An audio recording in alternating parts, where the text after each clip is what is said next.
Diana Morrison was just working overtime. The night shift at her cleaning company helped supplement her husband's police chief salary. But when the SWAT officer stopped her and asked, "What are you doing here?" he had no idea that the answer to that question would end his career. Don't forget to subscribe, leave a like, and a comment before we start to learn more about what happened. The clock tower of downtown Riverside struck 11 p.m. as Diana Morrison pulled her white cleaning van into the parking lot of the Meridian Business Center. The November air was crisp, carrying the faint scent of fallen leaves and the distant hum of late-night traffic. At 43, Diana had been running Morrison Cleaning Services for nearly a decade, building it from a one-woman operation into a small but successful business that employed 6 people. Tonight, like many nights, she was working the late shift herself. The Meridian building was one of her premium contracts, a 12-story office complex that housed law firms, accounting agencies, and corporate headquarters. The work was steady, the pay was good, and most importantly, it allowed her to supplement her husband's income without anyone knowing who she was married to.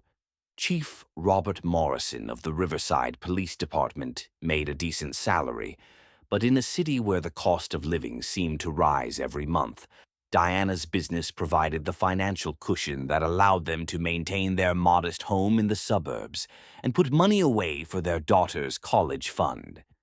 Diana had always been proud of her work ethic. Growing up in Detroit, she had learned early that success came through determination and hard work, not shortcuts or handouts. When she moved to Riverside 15 years ago, she had started her cleaning business with nothing more than a used van, basic supplies, and an unwavering commitment to quality service. Over the years, she had built a reputation for reliability and thoroughness that had earned her contracts with some of the city's most prestigious buildings. Her clients trusted her completely, often giving her access codes and keys, knowing that their offices would be spotless by morning. But Diana preferred to keep her business life separate from her husband's career. The fewer people who knew she was married to the police chief, the better. It avoided complications, prevented accusations of favoritism, and allowed her to succeed purely on her own merits. As she gathered her supplies from the van, Diana noticed a police cruiser slowly making its way through the business district. It was probably just a routine patrol, she thought. Nothing unusual about officers checking the area at this hour. She had seen police cars in the neighborhood before during her night shifts, and they had never bothered her. What Diana didn't know was that Officer Kevin Bradley of the Riverside Police Department's SWAT team was having one of the worst months of his career. 3 weeks ago, he had been passed over for promotion to team leader, a position he felt he deserved after 6 years on the force. His supervisor had cited concerns about his judgment and temperament during high-stress situations, feedback that had stung his pride and left him feeling undervalued. Tonight, Bradley was working a late patrol shift, an assignment he considered beneath his specialized training. He had joined SWAT to be part of high-stakes operations, not to drive around empty business districts checking for unlocked doors. The monotony of the evening had put him in a particularly foul mood, and he was looking for any excuse to assert his authority. When Bradley spotted the white van in the Meridian building parking lot, his first instinct was suspicion. In his experience, people who worked in business districts at this hour usually had questionable motives.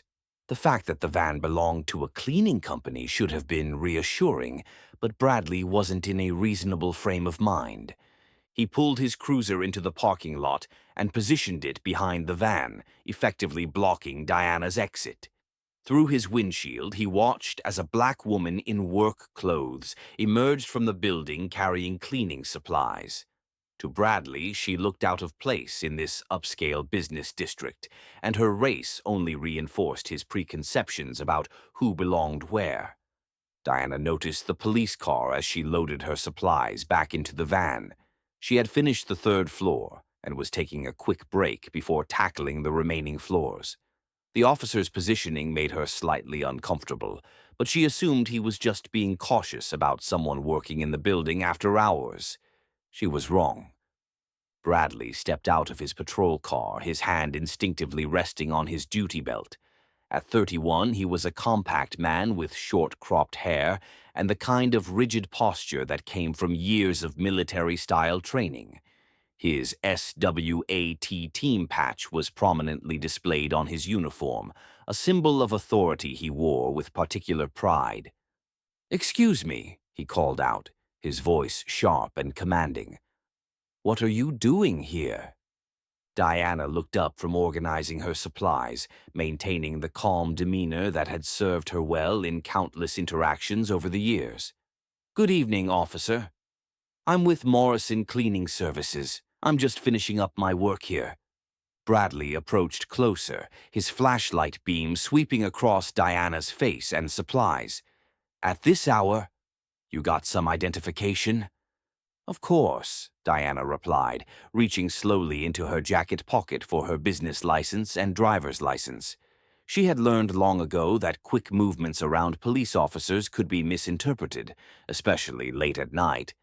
Bradley examined the documents with exaggerated scrutiny, as if he was conducting a federal investigation rather than a routine check. "Morrison Cleaning Services," he read aloud. "You the owner?" "Yes, I am." "Uh-huh." Bradley's tone suggested he found this claim suspicious. "So you own a cleaning company, and you're out here doing the work yourself at 11 o'clock at night?" Diana felt a familiar tightness in her chest. She had encountered this kind of skepticism before, usually from people who couldn't believe that a black woman could own a successful business. "I work nights at several locations. It's part of running a small business." "Right," Bradley said, but his expression suggested he wasn't buying it. "And what exactly were you cleaning in there?" "The 3rd through 12th floors, offices, conference rooms, bathrooms, common areas. I have a contract with the building management company." Bradley walked around Diana's van, peering into the windows with his flashlight. "You got proof of this contract?" Diana felt her patience beginning to wear thin.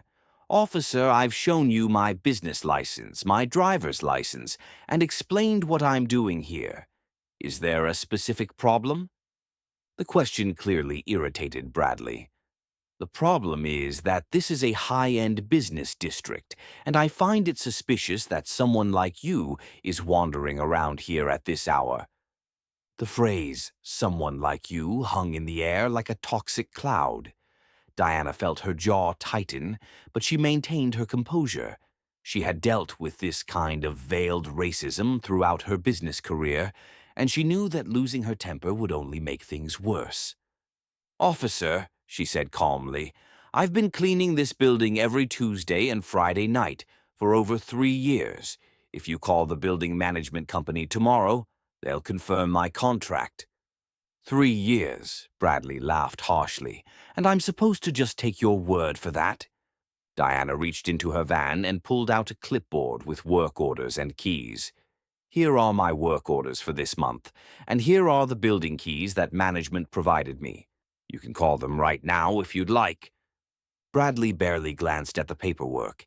In his mind, he had already decided that Diana was up to something suspicious, and no amount of evidence was going to change his predetermined conclusion. "You know what I think?" Bradley said, stepping closer. "I think you're using this cleaning company story as a cover. I think you're here to case these offices, maybe steal some valuable information or equipment." Diana's eyes widened in disbelief. "Are you serious? I'm running a legitimate business. I have employees, insurance, client contracts." "Yeah, that's what they all say," Bradley interrupted. "Turn around and put your hands on the van." "What? Why?" "Because I'm conducting a search for stolen property, and I want to make sure you're not carrying anything that doesn't belong to you." Diana felt her heart rate spike. This situation was spiraling out of control, and she recognized the signs of an officer who had already made up his mind regardless of facts or evidence. "Officer, This is completely unnecessary. I haven't committed any crime. I'm just trying to do my job. Bradley's face darkened. Are you refusing to comply with a lawful order? I'm asking for justification for that order. What probable cause do you have to search me? The question infuriated Bradley. In his experience, people who questioned his authority were usually guilty of something, and people who knew their legal rights were particularly suspicious. Probable cause, he sneered. How about suspicious behavior in a business district after hours?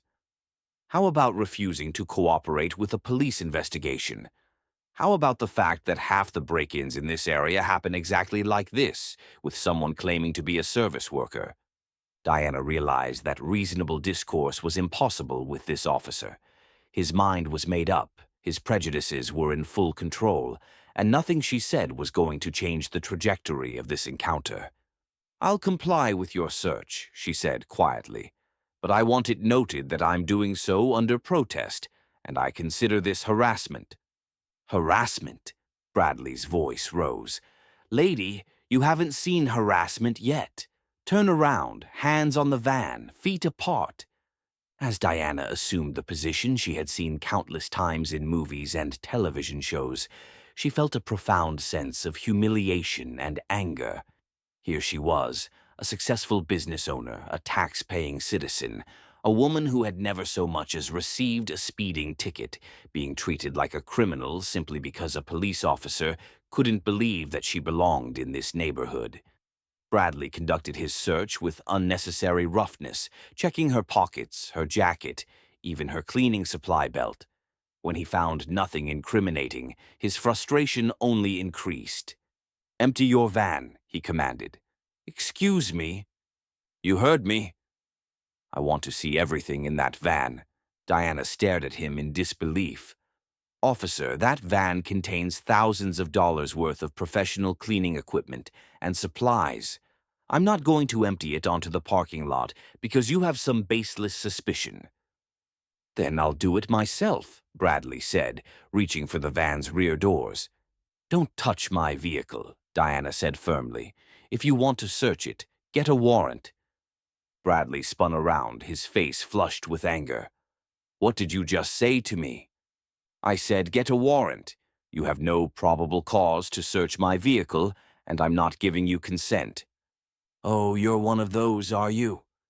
Think you know the law better than a police officer? I know my constitutional rights, yes. Bradley stepped closer, close enough that Diana could smell the coffee on his breath and see the anger burning in his eyes. Let me explain something to you, lady. I don't need your permission to do anything. I'm a SWAT officer, and when I tell you to do something, you do it. Diana felt her own anger rising, but she forced herself to remain calm.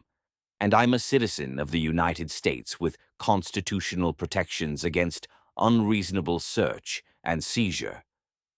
Constitutional protections, Bradley mocked. You think hiding behind some legal technicality is going to help you? You think because you memorized some constitutional amendments, you're smarter than me? I think I have rights and you're violating them. Bradley laughed, but there was no humor in it. Rights? You want to talk about rights? I have the right to investigate suspicious activity in my patrol area. I have the right to ensure public safety. And right now, you're looking very suspicious to me. He pulled out his radio and keyed the microphone. Dispatch, this is Unit 47. I need a backup unit at the Meridian Building parking lot.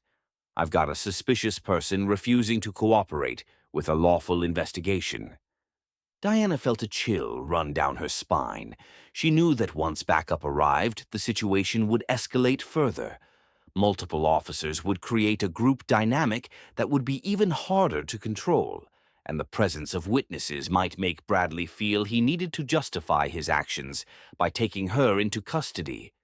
Officer, she said, trying one last time to reach some reasonable part of his mind, please call the building management company. Please verify my contract. Please confirm that I have legitimate business being here. This can all be resolved with one phone call. The only phone call you need to worry about is the one to your lawyer, Bradley replied, because you're about to be arrested for obstruction of justice, interference with the police investigation, and whatever else I decide to add to the list. In the distance, Diana could hear the sound of approaching sirens. Her heart sank as she realized that her quiet night of work was about to become a nightmare that would follow her for months or even years. What Bradley didn't know, what he couldn't possibly have imagined in his anger-fueled tunnel vision, was that Diana Morrison's husband was at that very moment reviewing duty rosters in his office just 6 blocks away. Chief Robert Morrison had been working late, preparing for a budget meeting with the city council the next morning. His office window faced west, toward the business district, where his wife was working her night shift. If he had looked out that window at the right moment, he might have seen the flashing lights of his own officers responding to a situation that would forever change their department.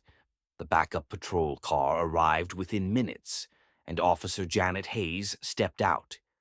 Hayes had been with the department for 12 years and had a reputation for level-headedness and professionalism. She took one look at the scene and immediately sensed that something was wrong. "What's the situation, Bradley?" she asked. "Suspicious person in the business district. Claims to be running a cleaning service, but she's been uncooperative and hostile. I need to search her vehicle, but she's refusing consent." Hayes looked at Diana, then at the clearly marked cleaning van, then back at Bradley. "Did you run her ID?" "Yeah, it comes back clean, but that doesn't mean anything.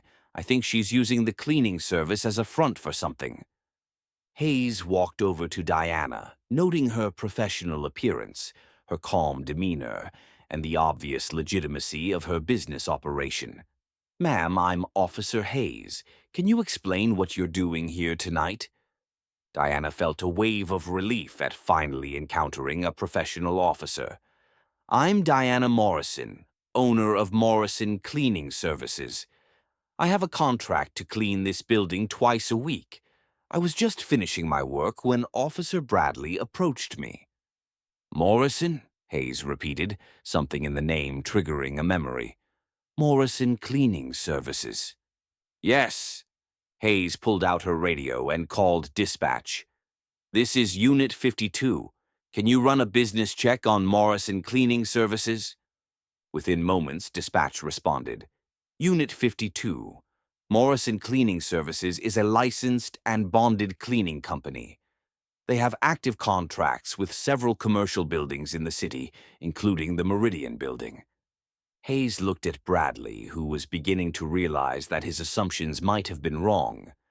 "Bradley, she's legitimate. She has a valid business license and a contract to be here." But Bradley was too invested in his narrative to back down gracefully. "That doesn't mean she wasn't planning something else. You didn't see how hostile she was, how she refused to cooperate." "I wasn't hostile," Diana said firmly. "I provided my identification, explained my business, and showed him my work orders and building keys. I only refused to let him search my vehicle without a warrant because he had no probable cause." Hayes was beginning to see the full picture. "Bradley, what probable cause did you have for the search?" Bradley's face reddened. "She was in the business district late at night, and she looked suspicious." "She looked suspicious how?" Bradley glanced between Hayes and Diana, realizing that he was about to reveal the racial bias that had motivated his actions. She didn't look like she belonged in this neighborhood." The words hung in the air like an accusation. Hayes closed her eyes for a moment, recognizing a pattern she had seen too many times in her career. A pattern that brought shame to the badge they all wore. "Bradley," she said quietly, "you need to step back and think about what you just said."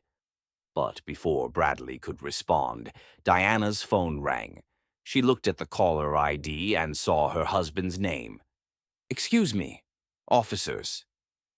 This is my husband calling, and it's very late. He's probably worried about me." Hayes nodded. Go ahead. Diana answered the call. Hi, honey. Diana, are you okay? I heard there was some kind of incident in the business district, and I know you're working the Meridian building tonight. I'm fine, but I've been detained by 2 police officers. There seems to be some misunderstanding about my right to be here. There was a pause on the other end of the line. Put one of the officers on the phone. Diana looked at Hayes.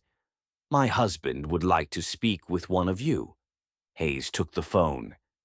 This is Officer Hayes, Riverside Police Department. Officer Hayes, this is Chief Morrison. Can you explain to me why my wife is being detained? The blood drained from Hayes's face. She looked at Diana with new understanding, then at Bradley, who was starting to look confused. Chief Morrison, Hayes stammered. Sir, there was a report of suspicious activity and— Officer Hayes, Chief Morrison's voice cut through her explanation. Is my wife under arrest? No, sir. Has she been read her rights? No, sir. Has she committed any crime? No, sir. She has a legitimate business contract and was just doing her job. Then why is she being detained? Hayes looked at Bradley, who had gone pale as he began to understand the magnitude of his mistake. Sir, I think there was a misunderstanding, Officer Bradley initially thought. Put Officer Bradley on the phone. Hayes handed the phone to Bradley, whose hands were shaking as he accepted it. This is Officer Bradley. Bradley, this is Chief Morrison. You have exactly 60 seconds to explain to me why you have detained my wife without cause. Bradley's mouth went dry. The chief's voice was calm, but there was an underlying steel that made it clear that his career was hanging in the balance. Chief, I didn't know. I mean, she was in the business district late at night, and I thought she might be.